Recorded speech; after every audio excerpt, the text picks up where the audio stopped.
You're listening to Parasearch Radio, news, views and reviews from the world of the paranormal from across the UK and beyond.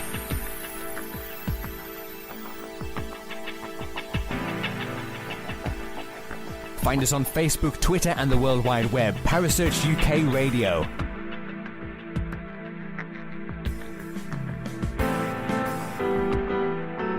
Parasearch Radio, broadcasting to the UK and beyond.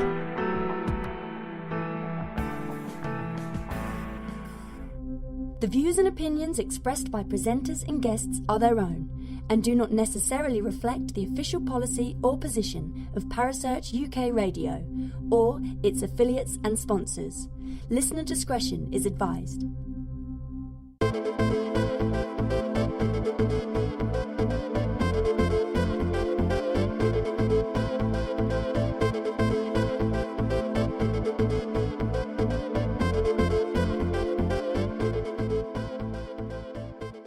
Welcome to the KTPF Reload Show. In case you're wondering what the Reload Show is about, if you haven't heard previous shows, these are the interviews that were conducted by good friends of mine, Steve and Sue Taggart, in the days of the KTPF radio show.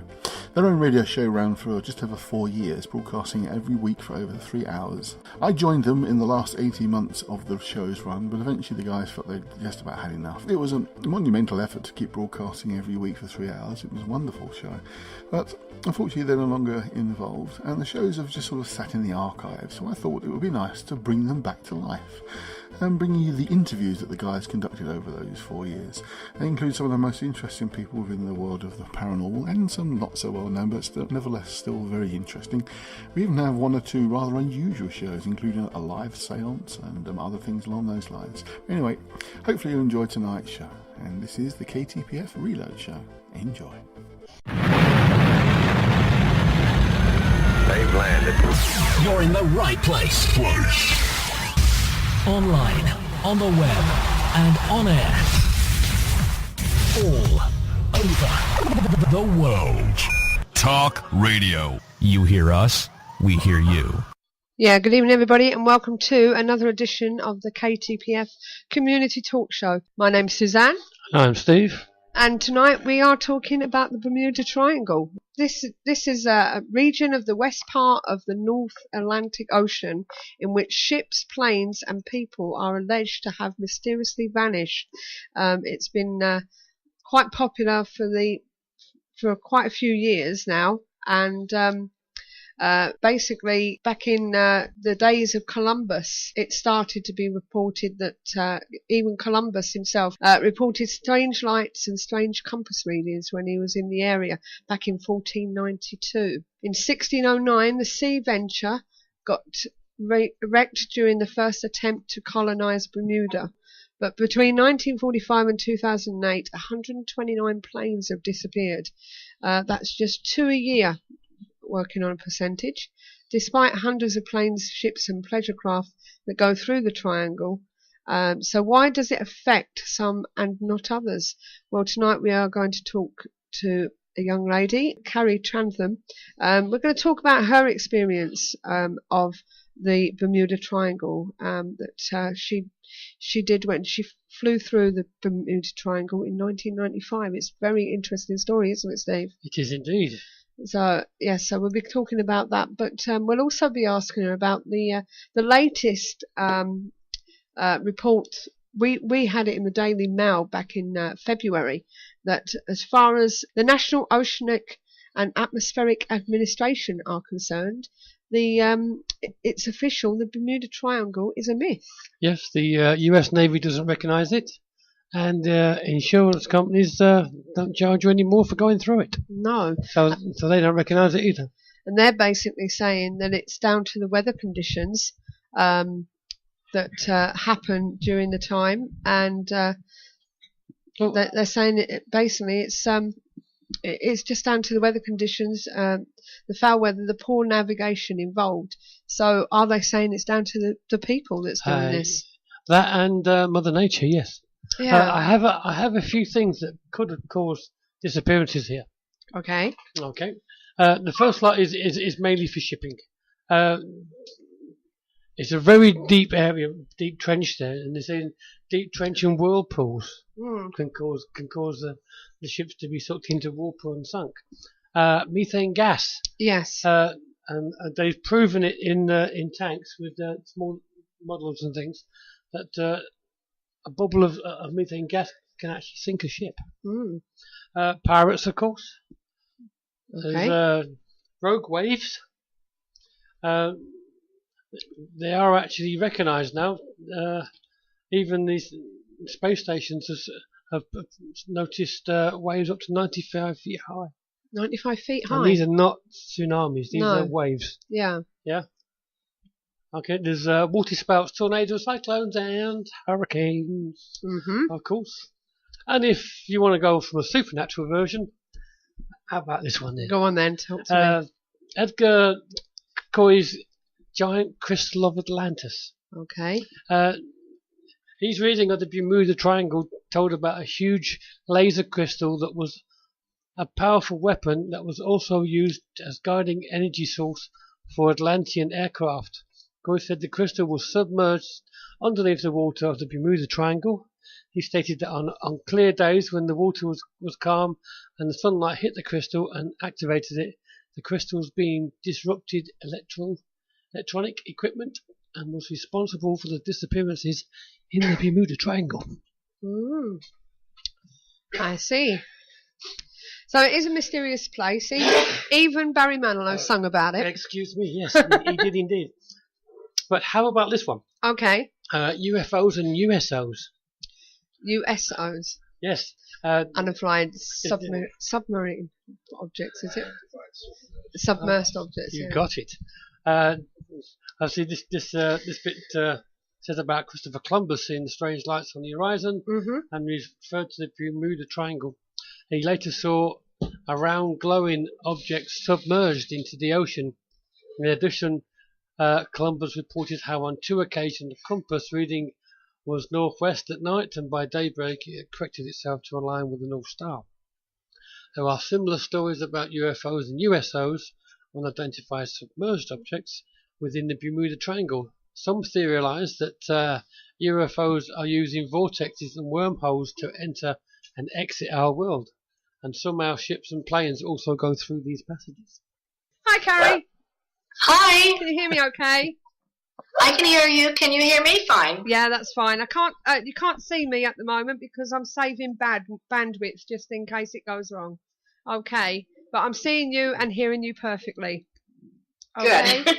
Right. So Cary Trantham, is that how you pronounce your name? Yes. Yes. Now, you are a survivor, basically, of the Bermuda Triangle. Well, that's kind of what they think. And so, what do you think? Well, I definitely survived. Right. Okay. And I'm very thankful for that. It was a very, very scary experience. Yeah.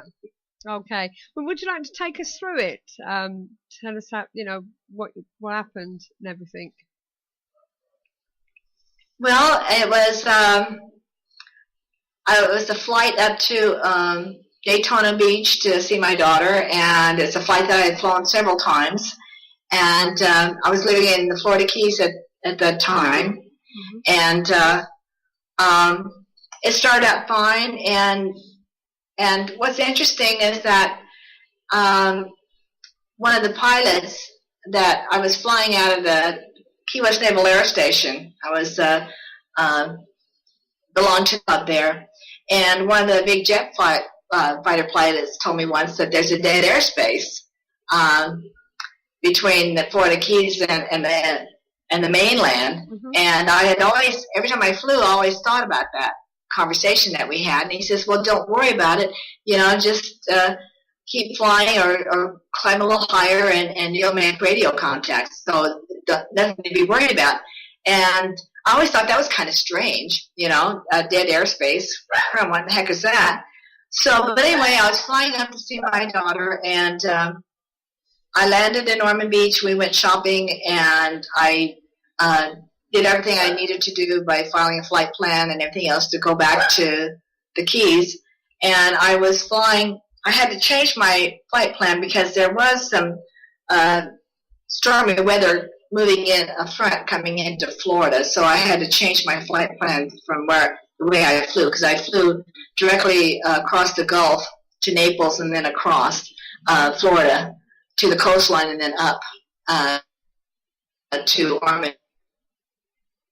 I was doing my thing, and I noticed it was I was ahead of the storm. I wasn't worried about that, and it was way behind me. And I was flying along, and then all of a sudden it was just like somebody threw a blanket over my airplane. It was like totally in the dark, my instruments, went crazy. I lost my horizon. I just felt like I lost control. Yeah. And then all my flight training kicked in, and it was either get control of this airplane or end up in the Gulf and never survive. And it was, like I said, it was a really, really scary, scary experience. I only actually told 2 people about it afterwards, and the one being the commander that was in charge of the flying club, and he was upset because I left the airplane with almost no gas, which is like what happened to me up there, that I used up more gas than I anticipated. Yeah. And so I kind of explained to him that I had a situation, and of course he gave me a lecture, and then a couple of days later I felt like I needed to get back in an airplane, otherwise I would never fly again. I mean, it was that detrimental and that scary to me. And when I was out there, a pilot that I was close to, I told them about what had happened, and because I wasn't really sure what happened, but it was just one of those situations where you felt like you didn't want to really tell anybody, because it was like, did I do something wrong, or what happened to me, or would anybody ever even believe me, type of situation. But and then years later I was having issues because I kept thinking about it, and my husband told me, he says, maybe you need to write it down. So sometimes getting it out on paper gets it out of your system. So that's what I did. And then next thing I knew, it was suggested that I submit it for publication, and I did, and it was published. So that's about it. And that's your book, isn't it? Which is called, what's it called? The magazine that it was published in? No, yeah, but you've written a book, haven't you? Oh, yes, I have. It's actually a novel. It's the Bermuda Triangle Pathway to Atlantis. And after my article was published, I was on several documentaries, and I heard all these theories about what causes the Bermuda Triangle. So I got to thinking about it, and it's like, and I'm a big fan of the Science Channel and the quantum, the theory of quantum physics. Once it was discovered, it just like blows your mind. It's like makes almost everything possible. And the fact that scientists have now proven, I guess, in the science labs, that there's 10 dimensions, which totally changes a lot of the way we live. I mean, or the way I think, anyway. And so my book is basically on the fact that what happens in the Bermuda Triangle, the disappearances, is that they're going over into a parallel universe. And I know people say, "Oh my God," but I think it's totally possible. Yeah. Now I've been told that maybe there's a magnetic fog there, and that's what happened to me. That I flew into a magnetic fog, or the magnetic fog flew into me, whatever.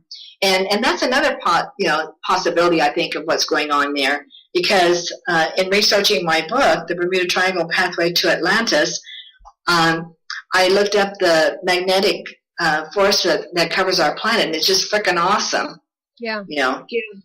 Yeah, I believe also within the Bermuda Triangle, you're right there. Your true north becomes a magnetic. Is that correct? I'm sorry. Sounds like she's got the show on. Have you got the show on as well? Because we can hear I'm sorry, I back. missed that. Yeah, can you mute your speakers your end as long as you can hear me? Yes, I can. I apologize. That's all right. I was having a little bit. Is that better? Yeah, because we're getting the feedback, you see. I'm hearing myself again. Okay. Well, where you are. There. That's fine. No, I have a little bit of an issue here listening to you, so. I believe at the end of the day, when you're in the Bermuda Triangle, there's a difference between true north and magnetic north. Am I correct? Yes. Well, that's flying. There's always a difference between the magnetic north and you're always having to adjust your compass. That's to the. But and then there's there's been discussions about the north and south poles switching. Yeah. So I did some research on that too. But I get a lot of email, and I got an email this morning from a young man in Pakistan, and he is studying civil engineering, and he says I've studied nature, and of course he thinks that the Bermuda Triangle is because of the magnetic forces that is another planet that's taking him. I'll read you what he said, which is kind of interesting.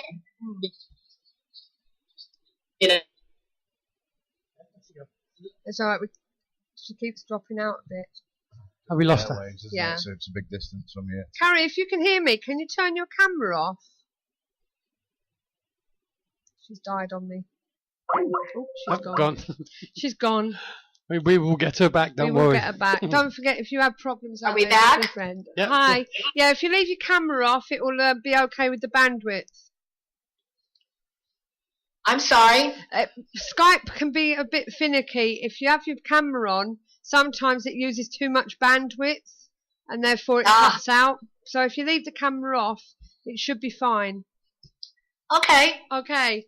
So you were telling me what this young lad said. Well, it was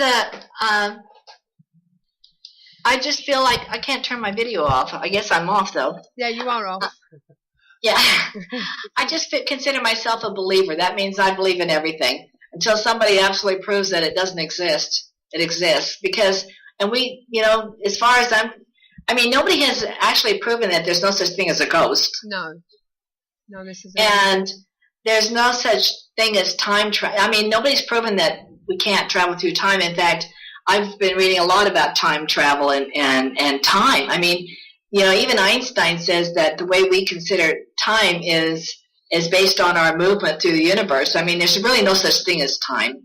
And sometimes time, past and present and future can kind of blend together, especially when you get into other dimensions. Right, just out of curiosity, how long did it take you to make the trip to your daughter's, and how long did it take you to get back? It's about a 3.5-hour trip to get there, depending on the wind. Coming back, it took me probably 2 hours longer, I'm thinking, because it got dark on me, and I had to fly my last leg in the dark, but I really lost time. I was just so shocked, in shock, and I just lost it. Yeah. Did you actually see anything apart from this blackness? No, I did not. I get that asked a lot. It's like, like I said, I get a lot of email. Yeah. And a lot of them are young students from the 6th grade up. And it's interesting what they say, about my experience and their questions that they ask, But no, I didn't see anything. And that, of course, to me, that was what was scary. That's really terrifying, Yeah. isn't it? We got Chris and Emma in. Did you want to ask a question? Hi, Cary. We've got one left in front of her. Yeah. Hello there. Hi there, Cary. Can you hear me? Can you hear Chris? Hello. Did he ask? I couldn't hear his question. Right. Hello there. Hi, Cary. Can you hear me okay? Yeah.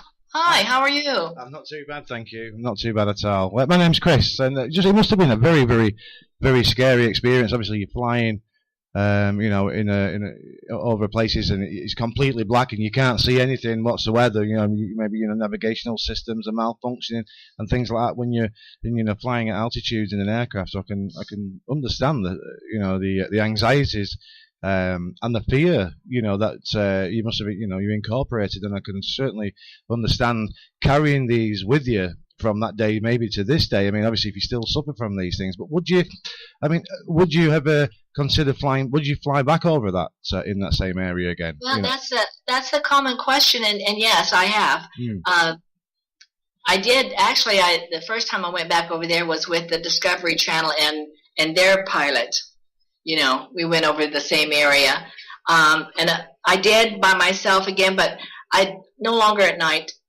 Yeah. Not by myself if I had a chance, but if I had a choice, rather, not a chance, but if I had a choice. Okay. But it was a scary experience, and I was thinking about that today when I was thinking about this interview, is that it's something that even when I think about it now, my heart beats and my stomach turns over, and it actually it did a lot of changes for me. It changed my it made me more open to possibilities, I think, in my life. Yeah. And it made me more, it affected me emotionally in the fact that I felt more thankful for life, Yeah.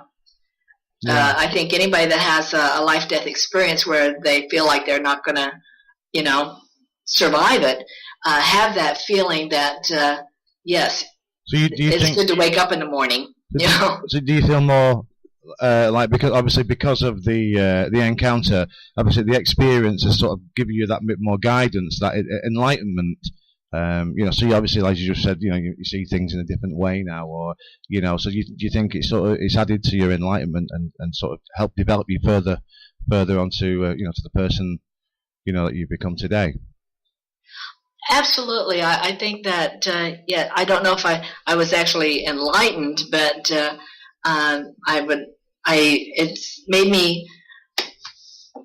it's made me more aware of how precious life is and how awesome our planet is, and about all the mysteries. I mean, I just look out here over my patio. I live in Panama. My view is awesome, and I hear the animals and the experiences I have with the hummingbirds.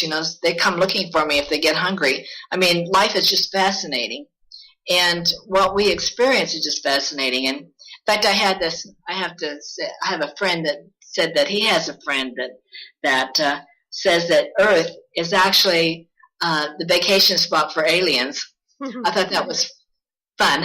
That's a very good concept. It's a very good concept. Yeah. Well, we're gorgeous and beautiful, and in fact, I saw this video and I put it on my Facebook page because it was so awesome, and it's basically based on the fact of the overview effect.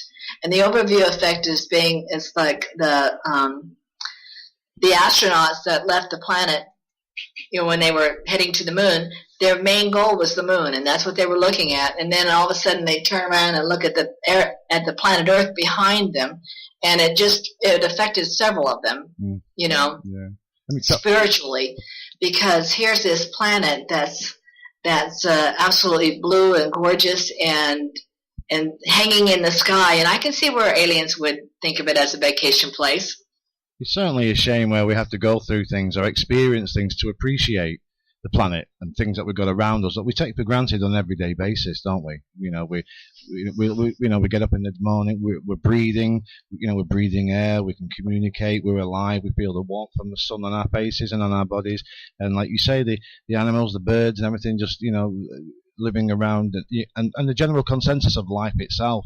And we often walk around blind with our eyes closed and oblivious to the fact, and we just don't appreciate it enough. And maybe sometimes people do have incorporate experiences, like people have near-death scenarios and experiences on that level, and when they sort of come back and they have a newfound sense of being with life around in general, but very much to, as you've just been saying yourself there, when with the birds humming and everything like that.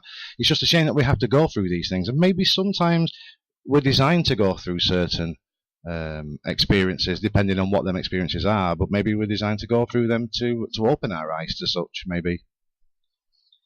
I think so. I think a lot of people have the problem that they live in a box and they're afraid to step out of this box. But I think, I've told many people this, that I think that after my experience, I'm open. I'm open for, and I think when you open yourself up, then things do happen to you. Fun, wonderful things, wonderful experiences. I definitely believe in paranormal, but I also believe that that everything that we consider or discuss as paranormal is a mystery, and a mystery at some point there's a reason for the mystery, and there will be a science. I don't like to use the word scientific, but there is an explanation. I think that, like time travel, I think at some point we're going to find out that there really is a simple reason where I could just think myself and all of a sudden I'm in New York City. Yeah. I think that there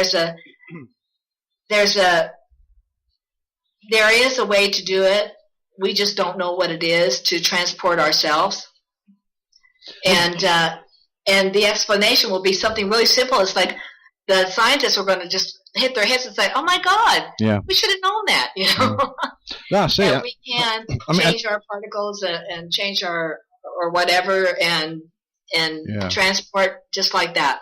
So I know you like I said, I'm a believer, and I think that everything that we've, what's interesting is that we actually live in a Star Trek world now. I love Star Trek, but we do. I mean, I know you had a harrowing experience, a terrifying experience, and obviously one that's going to stay with you, for maybe possibly the rest of your life. It's something that you're not going to forget in a hurry, and it's fantastic that obviously you managed to get back safely, and that you are where you are today, and you got back safely, and all that's behind you. But putting the bad side of that behind you, and knowing what you know now, and how we seem to more appreciate things, would you say that would you say that you're glad today that you actually had that experience, or was it something that you think you wish you still never had that experience, knowing that you've come through that safely, and hopefully it'll never happen again? But would you say, are you glad that you actually had that opportunity to experience what you actually did? Well, yes, sometimes you wonder, it's like, why do things happen to you that happens to you? Is there a destiny, or was that, I had an interesting phone call from a couple who are actually, I think he's 81 and she's 76, and they wrote a book, and they wrote it anonymously because during the Korean War, they were underwater photographers and did documentaries, but that was their surveillance or whatever you call it. They were actually spies, and he's a little bit on the psychic side, I guess. He had a life-death experience, and he woke up being a little bit psychic, and so they were asking me, and they found my book, and they were saying, "Cary, when you were writing this, do you find that is it just your imagination, or is this coming from someplace else?" Because he felt that when he had his life-death experience, that the tunnel never really closed for him. So in his writing,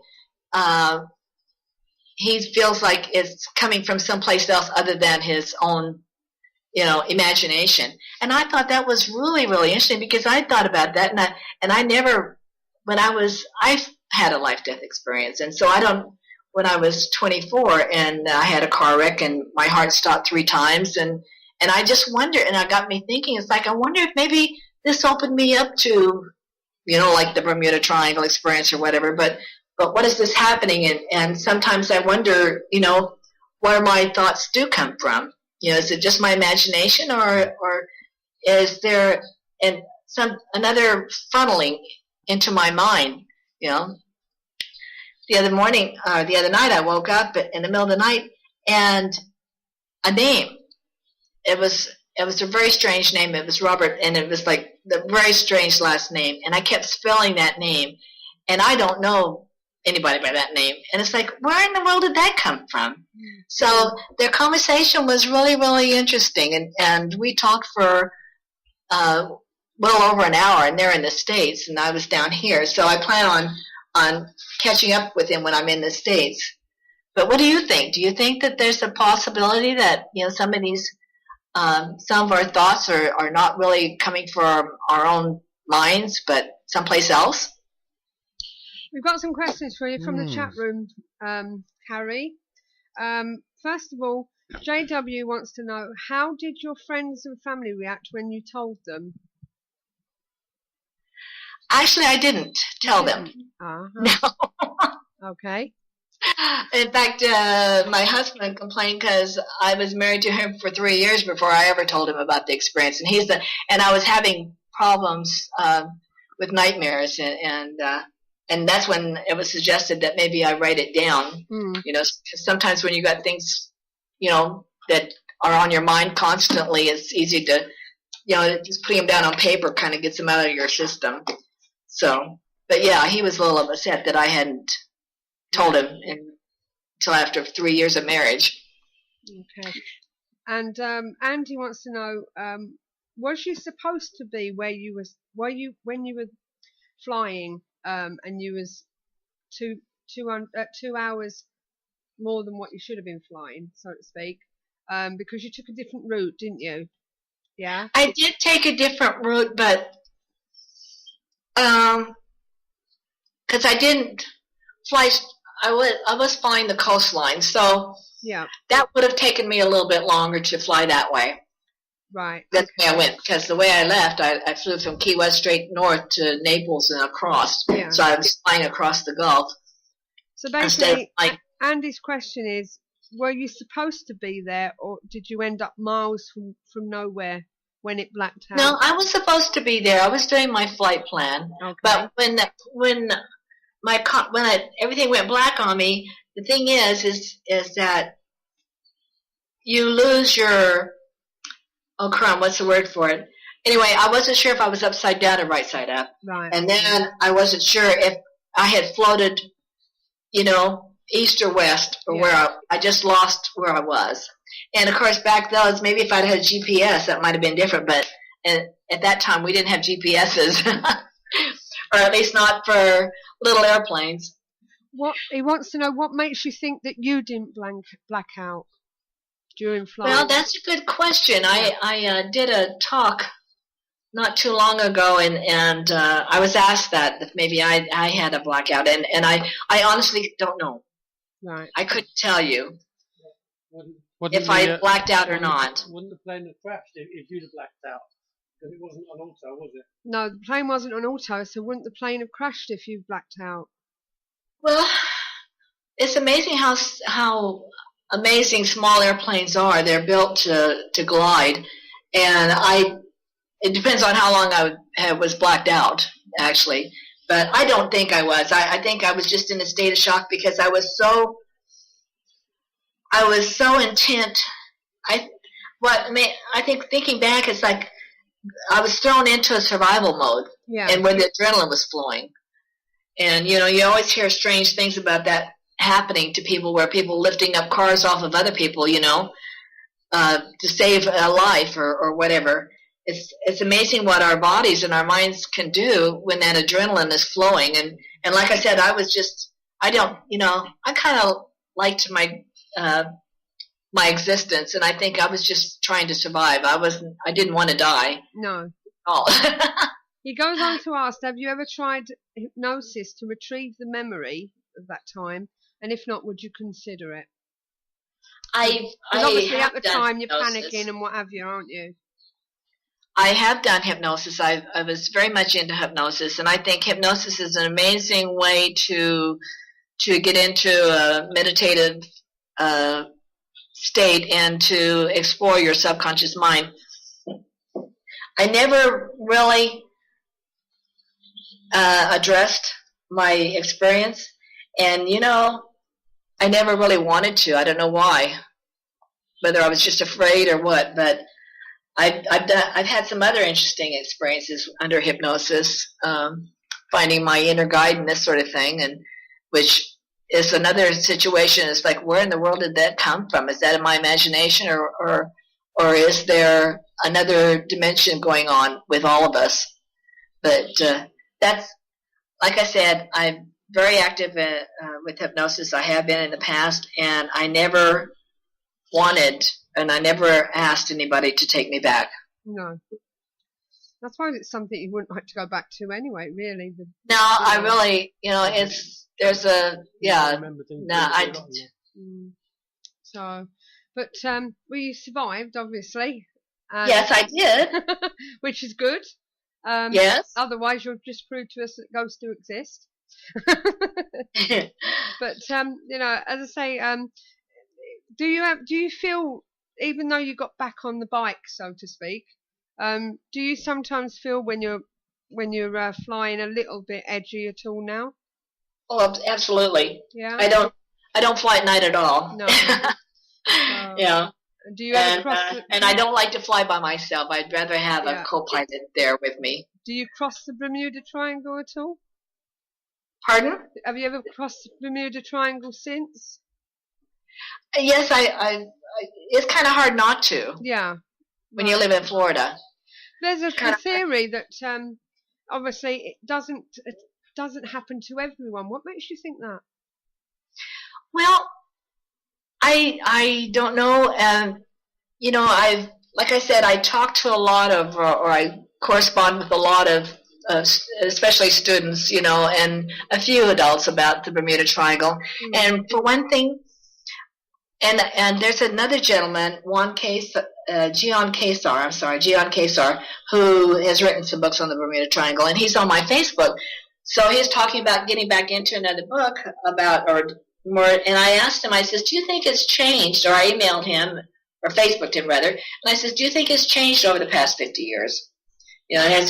And he said, he didn't give me a really good answer, but he said that yes, it is changing. And for one thing, it's like the Bermuda Triangle doesn't have specific borders. Yeah.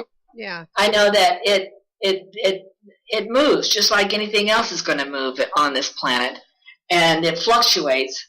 And I definitely think that there's something there. I'm asked that a lot. Do you really believe this, or is it a hoax, or what? And I said no, because too many big things have happened, and there's absolutely no clue as to where it is.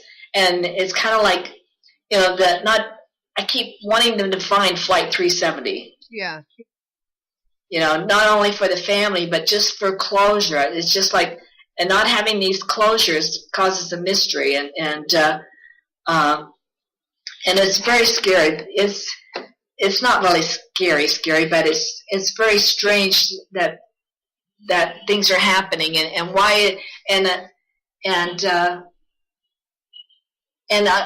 asked me, it's like, why doesn't everybody have this experience?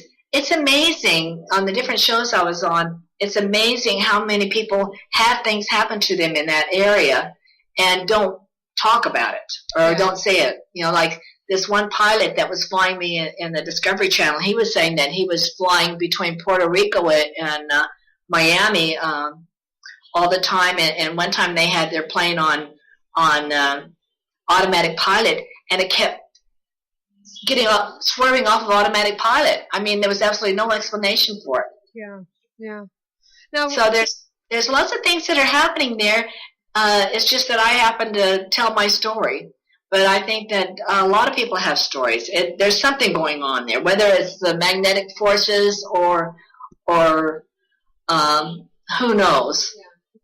We had an article in one of our newspapers back in February that national oceanic and atmospheric administrations say that the Devil's Triangle, the Bermuda Triangle, Island of the Devil, is actually a myth. They're saying it's definitely a myth, that it's down to methane gases and the likes, and Sargasso Sea and Gulf Stream. What's your theory on that?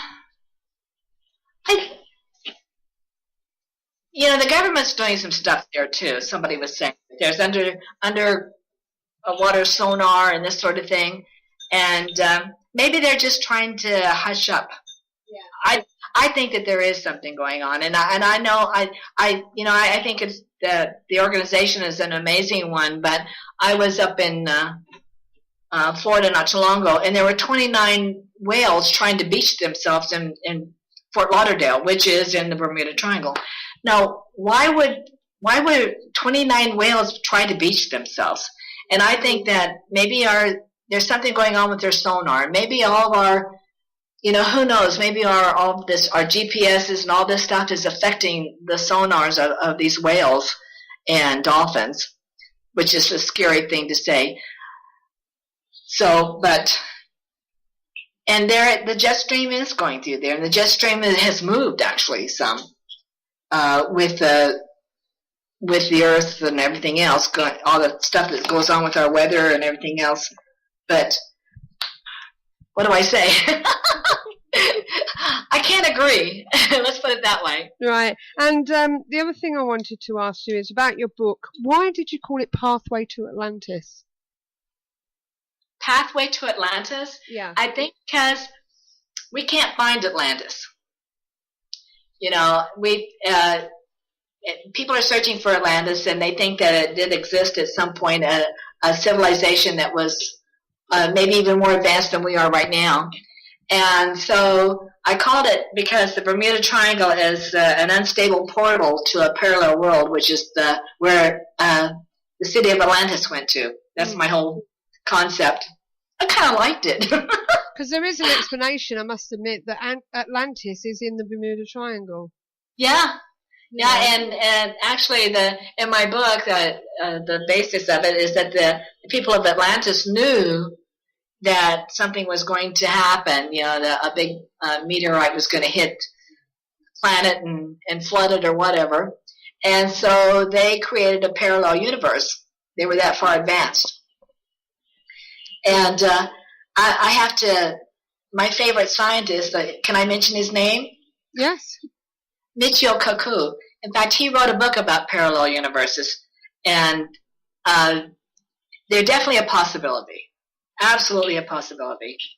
And so why not? If they're that far advanced than we are, maybe they knew how to create a parallel universe, and that's where they went. And that's what happened is that the Bermuda Triangle, people that didn't survive ended up in the parallel universe of Atlantis. It's kind of a fun thought. They didn't die; they just went. Oh, where are you gone? Hello? Hello? Oh, it's all right. You just seem to disappear a bit there.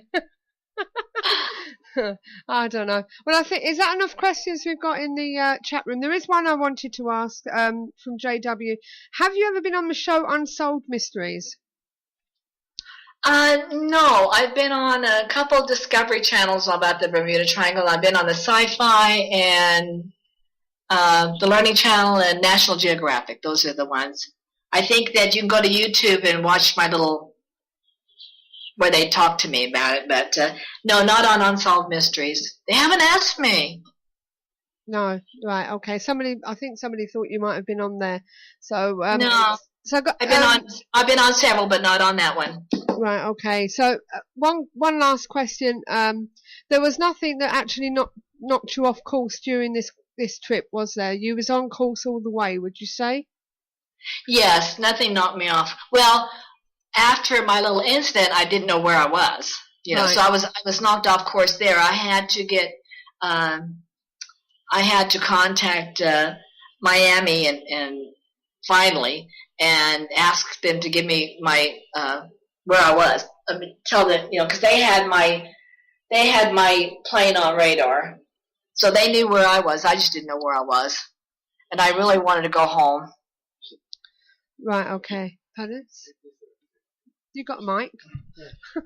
Sorry there. Hi, Cary. Just as a pilot, can I just ask you, is there such things when you're flying your aircraft in the sky, is there such things like air pockets and things like that, drag that could knock a plane slightly off course? like if no one's watching it, like say like driving a car down the road, and sometimes you can hit a pothole or something like that, or a hole in the road, and if you take your hand off the wheel, so obviously the car or the vehicle can veer over. So if you're flying an aircraft and someone's, let's say, not watching it or whatever the case may be, could an aircraft hit an air pocket or a warm pocket of air or something like that, and slightly change the course of the aircraft? Very easily you can get off course. It doesn't take a lot, and if you don't have automatic pilot, I was flying an airplane that didn't have anything but a magnetic compass and it's very easy to get off course. Absolutely. Yeah, no, I appreciate that. Thanks very much. Okay, thank you. And on the subject of autopilots, did your plane have an autopilot? No.